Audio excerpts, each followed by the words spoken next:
بسم الله الصلاة والسلام على رسول الله. رب اشرح لي صدري ويسر لي أمري واحلل عقدة من لساني يفقه قولي. السلام عليكم ورحمة الله. السلام ورحمة الله وبركاته.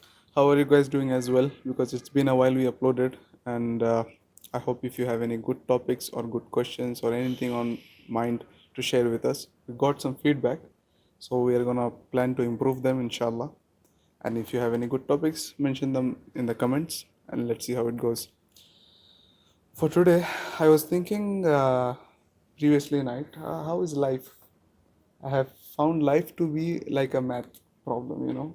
Okay. Do you love maths? Well, it's funny you're saying this. It's Hmm. funny. Because the thing is with me, I love math when I understand it. Like when I understand what is going on, when I can solve problems, when I can apply equations and it's working, I love it. If you think about life, isn't that similar, huh? Exactly, I was thinking yesterday night that life is completely like a math problem. When we're into the situation, when you're trying to solve it and when trying to identify what's it, it takes a good mental toll and you're really angry or agitated. You want to find a solution, but when you find the solution, when you solve the problem, you really get joy Well, out of it it. depends what you mean because it depends on people to people, right? Some people they like the challenge. Some people Yes. they work hard to actually, by the way, just a reminder, I don't know if you mentioned that in the beginning, is we want to do a new series or a, playlist or whatever. It's Yeah. a we sometimes sit and we're like, you know what, why not we just have a normal totally casual conversation. Like right Yes. now, this is not scripted. I had no idea what he's gonna talk about, and he probably has no idea what I'm gonna say, or he actually doesn't know what I'm gonna say. It's just total short, a random conversation that I hope that some benefits come Out of throughout it, out yes. of that. Exactly. So coming back to your statement is, it depends actually, because let me tell you is, it depends on the people themselves. So some Mm. people they have that in them, Yeah, the zeal to the find zeal, the power, the adventure. energy to actually navigate and face the problem and actually try to solve it. Other people are not. They don't really want any problems at all. They don't They want want to stay problems at all. relaxed. They want to stay relaxed. If any problem happens or whatever that they could avoid, then they would definitely avoid and run away. And this is what they say. Like some the people, they have fight or flight reactions. صح ولا لا? When serious situations happen in life, صح? Yeah, they really The, fly. They but really when take a first class and fly. I have seen people. I'm like, when this is like th- this is when there is a life or death situation. Someone comes in and threatens you. Some people just flight, freeze, go. Some people, no, they fight back. Subhanallah, it's almost like this is something that is ingrained. It's something that a blessing from Allah Azza wa Jal that He puts yes. on people, صح? Fight and flight, see, the thing is, we can't say running away is bad or fighting is good just like this. The blessing is when you know when to run away and when to strategically run away. That's a correct word. And when to strategically fight back. Mm, Because when you unstrategically flight, you're a coward. If you unstrategically run away, you're a coward. If you strategically fight, fight. you're reckless. And you're stupid enough, dumb you're enough to get you're beaten an up. idiot, exactly. يعني it's not like, when a situation happen and you're gonna 100% not win that situation, and you know that at least there might be a way for you to win, but it's not the way you wanted it. Meaning, let's just give an example, and by the way, you can apply this to many Anywhere. different other scenarios that Yes. are totally different field. Someone comes up with you, three people come up. One has a sword, one has a knife or a machete, and one has a gun. All of them are telling you, give me money. You understand? One is behind you, one is in front of you, one is on your side. And let's add another fourth guy to your left. So you're surrounded. You understand? Now, whatever you do, you're gonna get blasted. If you try to fight back, you all of a sudden will find someone stabbing you, one striking you with a sword, and another guy striking you with a Shooting. machete. If you try to hit and run away or try to play games, you have a guy who will hit you in long range. Or try to. What do? Look, you show them that you're not a threat. look man, whatever you want I'll give you, whatever, and then you're protected from that, صح? Then you can get your peace later in the future. How? Well, you could, there is CCTV, other things, صح? Another thing could be you have a weapon already. Some people, they do have the weapon, they have the ability to Take fight it back, out. Yeah. صح ولا لا? Yeah. But they wait their turns. This is where they strategically do their thing. You know, in the beginning, you know what, okay, whatever, man, take whatever you want, anything. But then they calculate things. They know when to When fight that time back. actually When comes. exactly, they know when to do. Now take this and apply it in your whole life. Life is like that. Life is opportunities. Life is sudden situations that come to you. صح ولا لا? In this case, you need to know what to do strategically, and this needs a lot of mental strength. A lot of mental strength, you understand? You, so many things could happen in your life, and you could be leading something, you could be having a project or an idea, a business, you could have many other things. You can, within your home you might have conflicts between your family, whatever. But now, how are you going to tackle it? How are you going, like, we can apply this, give any scenario how we can apply this. So you And have to take a step back, think, strategize, and then execute, rather than just going in, diving in, then But the thing is, يعني even strategically doing things, some things need to be done quickly. You understand? يعني some things, again, that's why it's a wide, Very open it's an equation, conversation. it's a big equation that now you could narrow it down to based on your scenarios. يعني you have a family issue. You understand? Just an example. May Allah protect us all. You are now in a situation where you're suspecting your spouse to be in a emotional affair. Let's not keep it to a physical sense. May Allah protect us. Let's just say she's in an emotional. affair with. That's a calamity. There are two ways you can do things. You can totally freeze and do nothing. And even though the we're not saying suspicion only, only mere suspicion. We're talking about reasonable suspicion where there is evidence to back it up with. Because يا أيها الذين آمنوا اجتنبوا كثيرا من الظن إن بعض الظن إثم. You understand? So it's not just خلاص I'm gonna have any suspicion, and no, we're talking about a reasonable suspicion that comes with supporting evidences.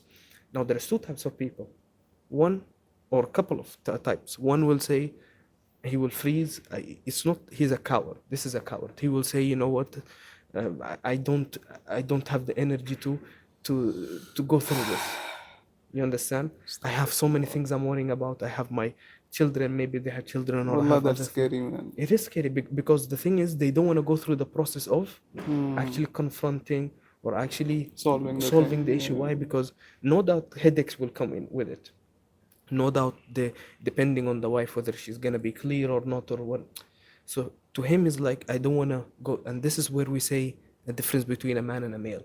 This is where we say, when you get married, are you ready? Are you actually ready? We're not saying your wife will do this. May Allah protect all of us, or any of us who is listening. Especially that in Kozicast, we're hoping we are upon the Sunnah, and everyone hearing upon the Sunnah, we want good for everyone. You understand? Especially in a matter like this. So the point is, something like this happens. Are you a man enough to? How are you going to handle it? Are you a man enough to do that? You understand? That's an extreme level. Now there is one person who will say, I don't want to indulge in that situation. صح? Another person will be like, as soon as the suspicion comes, he's gonna go in and start beating on his wife, and you're a cheater, and that's also a reckless idiot. Yes. So that one is a coward. The youth, maybe to a degree, if it leads to physical things and he's okay with it, he's the youth. But it's like, you are very cowardly. You're not a man. And the other end is you're stupid. You're an idiot. You understand? Now, where is the middle? This is where the wisdom comes in. How are you going to tackle the situation? How are you going to approach? Obviously, I'm not here to tell you what to do, because people are different. The woman herself Situations could are be different. Everything is totally. But different. Yeah. this is where you are now be strategic. You understand? Yes. Same thing is a conflict between another home situation. You have sisters, maybe, for example, صح? Your sisters are in conflict with one another. You as the older brother, for example, what are you gonna do? How are you going Oh, to? bro, it's a very slippery slope, you know. Oh, exactly. You understand? What are you going to do? Are you going to say, man, it's none of my business? But then It's the not issue, gonna work, you know. no, because the issue is if you think about daughters or sisters, to a degree, if you're a involved brother, you could be her first love.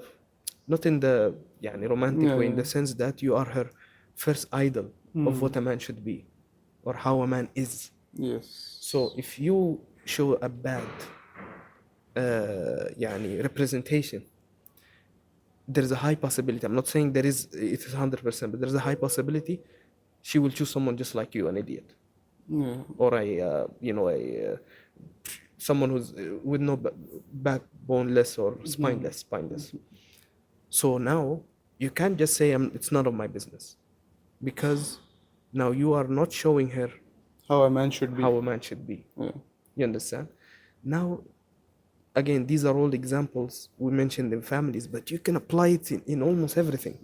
If you're in a company, between colleagues, between your own employees, if you're an So employer, when you're in a position and you're showing something, then you're setting an example. you are That definitely, is why even about if someone is looking up to you, definitely. exactly, that's why even about Prophet Muhammad Sallallahu Alaihi Wasallam, sometimes Alayhi it said that what he says and does is also hadith Yeah, or yeah, a yeah. ruling. But when he Exactly. keeps quiet, is still counted as a ruling Yes. because it's not because something if it's really wrong, then he would have stopped it He would because have he's stopped. responsible for it. He would have But if stopped he's it. keeping He would have quiet, stopped. yani he's letting it go. And Exactly. sometimes you see things happening in the world, Mm-hmm. and then you feel like, why is no one talking about it, or why is no one doing this and that? Yeah. Because who is the responsible? They know enough and they should care enough about Allah and have taqwa Yeah. to either stop it with proper rational reason or not stop it with a rational reason also. Exactly. Yeah. Exactly. But then you have to clarify things, because look, the thing is, people expect when you want to stop something or there's a bad thing that happened, that when you stop it, that necessarily means you have to either with your physically hand, stop yeah, it or and break it no, and do sometimes everything. you being quiet could be a form of forbidding it Yes. if they can feel it. Like the Prophet ﷺ, the hadith Yes. where it mentioned that he used to be more, he used to have more haya than a virgin woman in her chamber, and we used to know from his face when Yeah. something used to Not please him. not please him. So even a situation like you are with your family members, صح? You don't have much authority, especially if you're young, it's not your own. But then they're doing something that is haram. They might be free mixing, they might be, whatever. I think haram is a big deal, but some things which might go around haram. No, let's say haram, Okay. because Okay. when something is not haram and it's makruh and stuff, now using your hikmah, you could sometimes do it due to the hikmah. Some things that are makruh and stuff, you might do it just so as a hikmah, way of hikmah, but in the end to pull them back. It's a whole Different topic stuff, about yeah. wisdom. صح? But just an example, you are in a situation, again, just to remind you guys, this is just a random Yeah, we conversation. went from This is how it is, صح ولا لا? okay. I was thinking about it because I wanted to capture the actual how conversations usually Really go with happen, us. yeah, Yeah. yeah. Anyways, you're with your family, something haram happens. من رأى منكم منكرا فليغيره. The Prophet ﷺ said, بيده, with his hand, with his tongue, or with his heart, he should hate it. But sometimes you not being involved in it could be a way of forbidding evil, especially if they know it. You are in the family known to be bubbly, known to be involved with but now they're doing something haram, and you're gonna be like, I'm not gonna get involved in it. Hey, come with us, come sit with us. And no, I'm good. They will know, especially if you're someone practicing and you've told them in the beginning or something. They will know, okay, he doesn't want to get involved in it. Why? Because It's not right. it's haram. So now you are doing, even though you're not talking to them, even though you're not telling him that, yo, this is haram, you are not stopping it with your hands or your Tongue actions directly. exactly. But your refrain is it's a forbidding evil. But the opposite is also true, vice versa. A lot of times, especially people who we look up to, mashayikh and stuff like this, if they do indulge in these things, we're gonna say, you know, it's okay, it's halal. Yani you might have someone you look up to as a sheikh. You might look up to someone as a what? As a sheikh. Or whatever. Like we are saying as a sheikh because we are Kozikas. We are, you understand?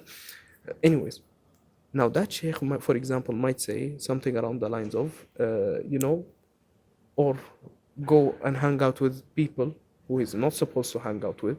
But I'm looking at him. I look up to him and I look at him and he's doing these things. I'm gonna be like, okay, maybe it's halal. Yeah, Maybe it is. yeah, You understand? yeah. Why? Because you trust him, you look up to. You see the danger of being. Some people want to be in what? In authority. Some people they have the desire to be in Authority. authority, but that's that's a really serious. But they don't realize their actions and their effects. This also comes back to parents. Parents, or sometimes as elder brothers or elder siblings, you tell your your younger ones not to stay on the phone, not to do this and do that. What do you do after that? You go sit in your room and you're Yeah, scrolling. on the exactly. Yeah. Then either do one thing, either don't tell them to stop it, Yeah. or either you stop it and then tell Exactly. them to stop it, because you realize that or no, not this, because look, that's another issue with people who parenting or people who raising people or nurturing people is you have to be realistic. Like now we are in the 2025. yes, Everything is technologized or whatever the word is. Huh? You can't realistically, especially with children, tell them خلاص. to No. stay away. Yeah. What do you teach them? How do you teach them how to use it now? Wallahi, I was exactly thinking about this. I was talking to my brother about this. I was like, Akhi, you're doing all this, you're doing time pass and this and that. There is a way. He's smaller, he's small still, but still I'm telling him, there is a way you can use the internet. You can learn AI automation, you can learn coding, you can do freelancing, you can earn money out of it. At the age which you are in, you're just a teenager. Of course, you can do a lot of business. You have a lot of free time, you have a lot of curiosity. Why don't you do that? Then that day I was like, oh, why didn't you tell me this before? I was like, okay. Yeah, exactly. That's But the the thing. thing is, when there is a good thing out of it, I mean, there's something bad, you can show them the good part. We talk about the internet, we talk how prevalent it is, how it's impossible to get out of it. Yep. But we never show children how to use it in the right purposes. Exactly, How to that's use the it for issue. the sake of Allah. Yes. How to use it for the sake of And the your thing own is, good. you need to teach them from a very early age. Exactly. You know, one thing is, it's like you. This is the reality of today. Like we would love our children to not be exposed to any of these, but now it's almost impossible. Never. Almost impossible. Like even if you, like by law, for example, in a lot of countries, you have to let them be in school, صح? So even in your own home, if you forbid them from all of these things, when they're back in school they give them the access to use computers, laptop, they Everything, have yeah. their friends and whatnot, where you can't control them. Yeah. And in some places, it's by law, you are required to Provide them with the device. exactly. Yeah. Homeschool. Even as a homeschool, you're gonna teach them to be homeschooled. In the end, they might know people using the internet because you have to still give them access somewhat to it. But then I mean, there is no way you can stop a person from using There is internet. Because almost- applications, passport, visas, everything happens online. now what do you do as a parent? You should be smart enough to say, you know what, I'm gonna teach you how to Use it how to rightfully. use it properly. You Yeah. understand how? This is why, يعني, the Salaf used to say or teach their children the dangers of Ahlul Bid'ah and to stay away from Ahlul Bid'ah. Imam Ahmad and all. Why? Because it's not like just for no. He showed them the dangers of it. He led them aware of the dangers of it. After that, he clarified that you need to stay away from it. After showcasing the dangers of it, after showing the the blessings. So it was not that they And the never peace. talked about the bad. They No, did no, talk they about did talk and about they it. showed the bad Exactly. effects. The of thing it. is, a lot of parents, what they do is they want their children to be like angels, meaning Exactly. no exposure to anything. No. We're not saying throw them in a club for 2 days and then let them. No. We are saying show them that, because if they don't see the darkness, they will not appreciate the light. You have to let them know that there is. This is how the Quran shows us. How many times the Quran tells us the darkness of being in shirk and following shirk, and how using shirk and following the shaitan and all this will cause you harm. Why? Because Allah Azza wa Jalla is showing us the darkness, telling us, be careful. This is what happens when you fall, and then He shows us the light. This is how we should be with our parents, our children. Is or our younger brothers or sisters is We we talk can't to just them, we show them what's bad. we let them know, look, some, for example, some very famous guy, rich guy, kills himself. He commits suicide. We let them know, look, see this person has anything anyone would want. Mm. He still killed himself. Why did he do that? You understand? Let's look at places where people would love to be there. Let's look at it. Why is their suicide rate high? Why is their SA rate high? Why is there, What does I say? you know, Oh, okay. assault, something Yeah, assault, yeah. okay? Sexual assault, Yeah. SH, sexual harassment, Mm-hmm. suicide. Why is it in a high rate? Depression rate. Why is it high? There is an issue. So you need to show them the darkness, meaning let them know it exists, and then they will appreciate the light. But the issue is Then they'll appreciate the because you need need of to haya and understand. everything. You need to understand that haram has, yani, a pull factor in it. We're not gonna say sweetness. There is a pull factor in it. You understand? Because Appealing factor. in by nature, subhanallah, man, yani, one time I was with one of my friends, and يعني 2-3 years ago we were in the park, صح? You know how in that park they would put a place for walking, a place for Riding the biking, cycle, yeah. riding. In the biking we see people walking, and in the walking we see people in a bike. I was telling him, subhanallah, look at how human beings are just almost in nature for them to be disobedient, in nature for them to be what's the word I'm looking for, mischief, like do the opposite. Mm-hmm. A lot of times, and you'll see in people, in children a lot, if you Specifically, if you tell them don't do, they will do. And you see it in human beings also. Yani, some people, I see it. Yeah, don't go to the ghost towns and this and that, they'll go there. Why? Even so, I was telling him, subhanallah, look at the human being. You tell him this is the right, the cycle path, and this is the walking path. They walk in the cycling path, and they cycle in the walking path. What is it? Some people, it's almost in Nature. them to do mischief, to go opposite of. So now you can't. So there is a pull factor in it, a almost natural. إن النفس لأمارة بالسوء إلا ما رحم ربي. So this is also in Surah Yusuf, where the Imra'atul Aziz, what did she say? She say that the nafs orders or commands to do bad, except what Allah Azza wa Jalla has.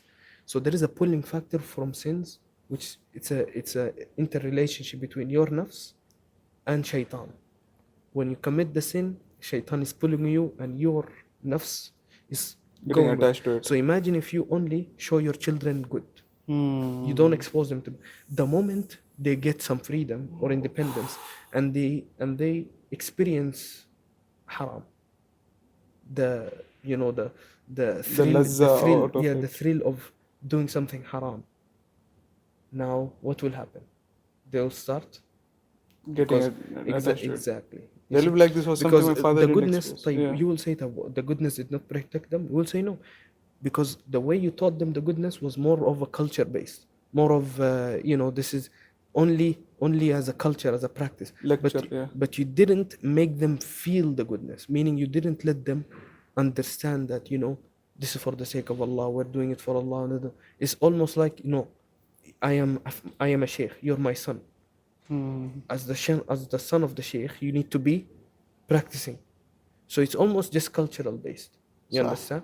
But then, so when they face something haram and they taste the thrill of doing something haram, which the nafs sometimes will go with it, and shaitan will also pull it, and they don't have something that is pulling them back to khair. Why? Because they were doing the khair out of culture. Force, yeah, culture. Out of force, culture, and not out of really understanding this is what? This is for the sake of Allah and stuff. And we see that a lot. This is why you'll see people, I will see some guys doing a lot of, and then I'm a hafiz. You're a hafiz and you're doing this. But then you realize the fathers made them do hifz when they were younger. Exactly, because it was just what? For culture. And many of the people, they did the hifz and they forgot, because culturally they did it and it was really only fun. forgot. Like I know some guys, they are يعني beard they shave it off. They are no Allahu Akbar. they travel to Other countries, other West, countries of yeah, non-Muslims, and they maybe change huh everything, change yeah they everything. why, and then they say I'm a hafiz. What went wrong? It was completely culture. It's completely And culture. these people become deceiving to other people. You know, they're like, okay, you're Hafiz and you can do this and this and that.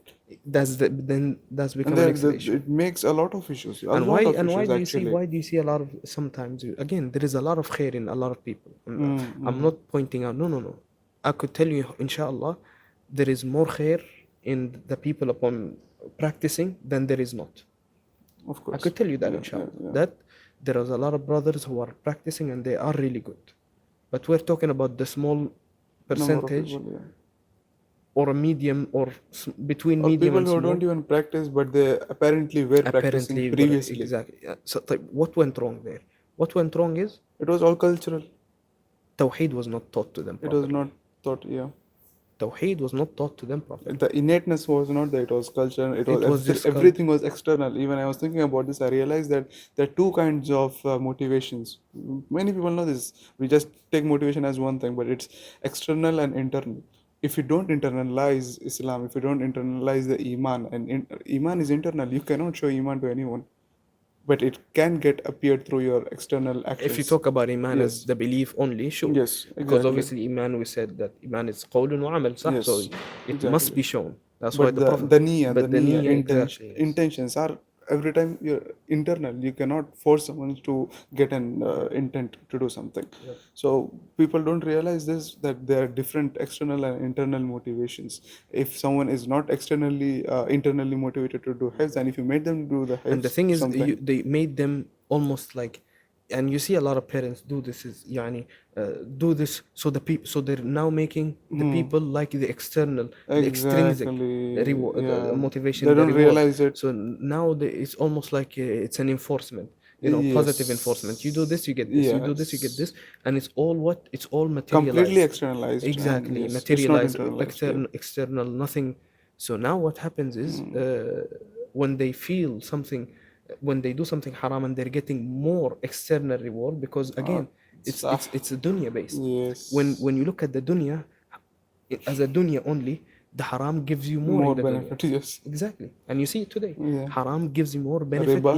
exactly, riba, it gives you more benefit in the dunya sense. You understand? Yes. So when you teach a child from the beginning that everything, the reward will be external, tangible, material, to the point where you become hafiz. So people say this.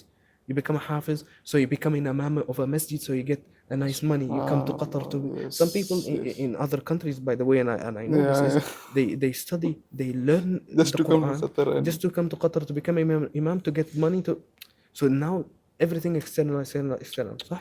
So now when you do something haram and you're getting the external reward and material and tangible reward more than you are getting it from the halal, what are you gonna do now? you're gonna leave You're the gonna good. leave the halal. Why? Because if you think about it in a dunya sense, the haram will give you more in the dunya, in the sense of material, tangible thing, as you see today with riba and all of these things. But when you do halal, it gives you more barakah in it. So now, what becomes the matter? Does the matter become more, or the matter becomes about blessing? Becomes about blessing. So even if you have less but more blessing, is better than you to have more with less blessing. And that doesn't necessarily mean, by the way, that if you do the halal, it will not give you a lot in the dunya. It will. I mean, look at the Sahaba, for example. The Sahaba, their whole life, everything was akhirah. Look at how rich they were. Look at how the يعني what you call it, the lands were giving to them. You understand? Because they applied the tawheed. They applied the tawheed. So even us saying the haram gives you more in the dunya, I don't know if that's a correct thing to say. What I could say is Sometimes it's it easier. feels No, no, no, like no. it feels What I like. could say is the haram is to access the dunya. You could access it using the haram easier. You understand? Because it's easier to achieve. Even that there is a talk. Yeah, there's So a lot there of. is exactly. Yeah. So let's scratch that out then. Let's scratch that out. But what we can for sure tell you is that if you externalize and materialize the reward, you understand, Yes. rather than keeping it for the sake of Allah and the reward of the akhirah, then when you do something haram and you're in a place or time where haram is so accessible, then you will fall into it. So it's time bound. So what I said, or the statement I said, is actually time bound and place bound. Yes. Because if you're in a place where it was Islamic, Islam is being applied, haram will be hardly, Impossible. yeah, it will be almost impossible to do haram. Yes. You understand? So may Allah, You get lashed. yeah, you get lashed, you get. So may Allah return back the situation days, of the ummah. inshallah. Exactly. Because imagine in the time of the Sahaba and stuff like this. Tell me, what source will you get the haram from? You can't. No television back in the day. Everyone was righteous. Imagine you can live and die knowing no haram, almost. And they are all scared of the Amir. Amir is scared of Allah. So everything is connected Everything is and connected. everything is controlled. Exactly. You understand? But this is the situation. May Allah Azza wa Jalla return the ummah to Islam. May Allah Azza wa Jalla aid and guide and strengthen our Muslim leaders. We are not like those who just criticize and insult. No, we are upon the Sunnah. And what is upon the Sunnah is to make dua to the Amir. May Allah bless them, may Allah guide them, may Allah aid them. Sah wala la? And this is what Imam Ahmad and others would say. If you see someone making dua to the Imam or for the Imam, what is the correct word? For, sah? Making dua for the Imam. Whoever, if you see a person making dua for the Imam, then have good hopes that he's upon the Sunnah. But if you see someone, all he does is criticize, what benefit are you doing? No benefit, you understand? So may Allah Azza wa Jalla return the ummah to the Sunnah, keep us all upon the Sunnah. May Allah Azza wa Jalla aid and bless and strengthen the Muslim rulers today. May Allah aid them and guide them and help them to uphold the Sunnah and to Tawheed and stuff. And I think we had a fruitful discussion. This is what we mean by the new random discussion series. It's short, it's random, but I think it's beneficial. It definitely is. We can definitely learn a lot for our lives and do good for the akhirah, inshallah. سبحانك اللهم وبحمدك أشهد أن لا إله إلا أنت أستغفرك وأتوب إليك. السلام عليكم ورحمة الله.